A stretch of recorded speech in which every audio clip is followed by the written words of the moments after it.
কোরআনটা কেমন দামি বলে এটা নিচে রাখতে চায় না, উঁচু একটা তাকের ওপরে রাখে।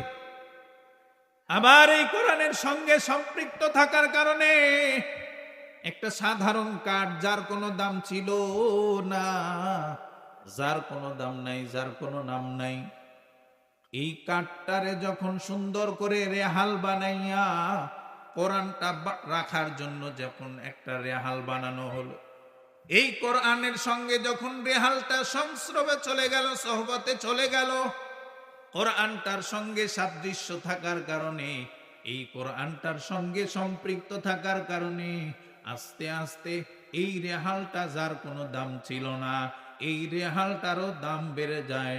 বলে কেমন দাম বেড়ে যায়?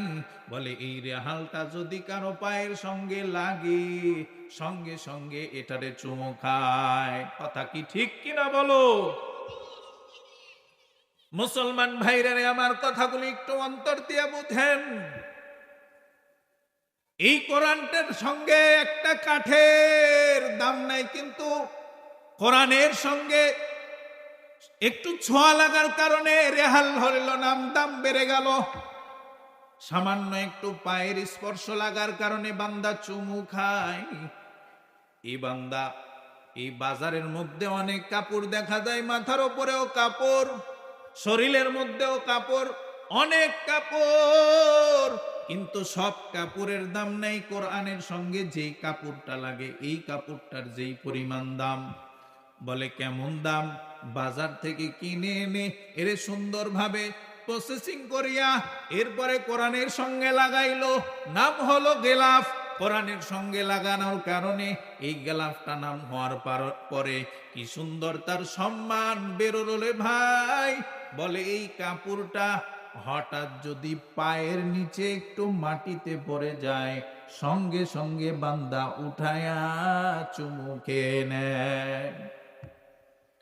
তো কোরআনটার সঙ্গে একটা কাঠ থাকার কারণে যদি কাঠের দাম বৃদ্ধি হতে পারে, কাঠের মর্যাদা উঁচু হতে পারে, একটা কাপড়ের সঙ্গে যদি কোরআনটা সহবতে থাকার কারণে, তার সঙ্গে সাদৃশ্য থাকার কারণে যদি কাপড়ের দাম বেড়ে যায়, আমি আপনি কোরআন শিখলে কেন আমার আপনার দাম বাড়বে না? কথা বলেন ঠিক কিনা?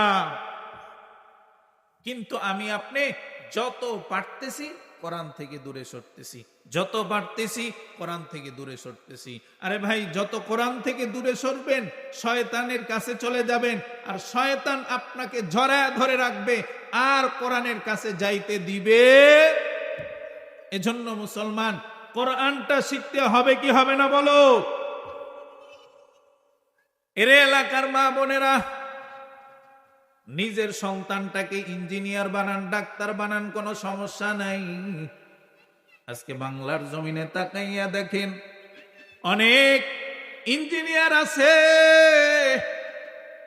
অনেক প্রফেসর আছে, অনেক পুলিশ আছে, অনেক আইজি আছে, অনেক উকিল আছে, অনেক ব্যারিস্টার আছে। তাকাইয়া দেখেন দুনিয়ার লাইনে ব্যারিস্টারগিরি করে, এরপরেও কোরআন ছাড়ে না। কোরআনটারে সিনার মধ্যে লাগাইছে কেন? বলে কোরআনটারে আগে মুখস্থ করছে, এরপরে সফটওয়্যার ইঞ্জিনিয়ার হইছে। কোরআনটা আগে মুখস্থ করছে, এরপরে পুলিশ হইছে। কোরআনটা আগে মুখস্থ করছে, এরপরে না সেই বান্দা আর্মি হইছে। এরে আল্লাহর বান্দা, কোরআনটারে শিখাইয়া সন্তানটারে নার্সারির মাধ্যমে হোক বা কওমি অঙ্গনের মাধ্যমে হোক, কোরআন শিখতে বেশি দিন টাইম লাগে না। শুধুমাত্র আরজু আর তামান্না আপনার মধ্যে দরকার। এই আরজু আর তামান্না যদি আপনার দিলের মধ্যে থাকে, তাহলে দেখবেন অল্প দিনের মধ্যে আপনার সন্তান কোরআন মুখস্থ করে ফেলবে। আজকে তাকাইয়া কেন দেখেন না রে বাবা?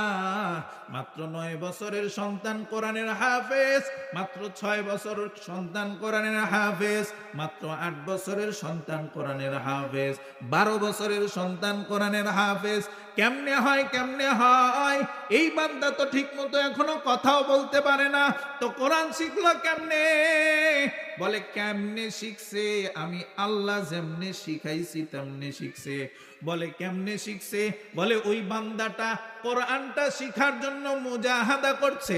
আমি আল্লাহ পাক কোরআনের মধ্যে বলছি, ওয়ালাকাদ ইয়াসসারনাল কুরআনা লিযিকরি ফাহাল মিন মুদ্দাকির। যেই বান্দাটা কোরআনটা শিখতে চাইবে, আমি আল্লাহ তাআলা তার জন্য কোরআনটা সহজ করে দেব। চিৎকার করে বলেন না আল্লাহু আকবার।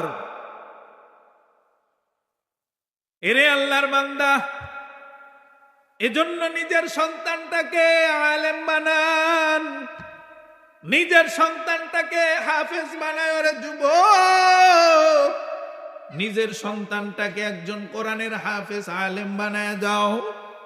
কেননা দুনিয়ার মধ্যে আমি আপনি আছি কয়দিন? হয়তো 20 বছর, নয়তো 40 বছর, নয়তো 60 বছর, ঊর্ধ্বে গেলে 80 বছর।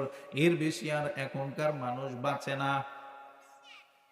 এই 80 বছর পরে যখন আমি অন্ধকার কবরের যাত্রী হয়ে যাব, আমার 4টা মেয়ে 4টা ছেলে সবাই প্রফেসর, ডাক্তার, ইঞ্জিনিয়ার, মাস্টার।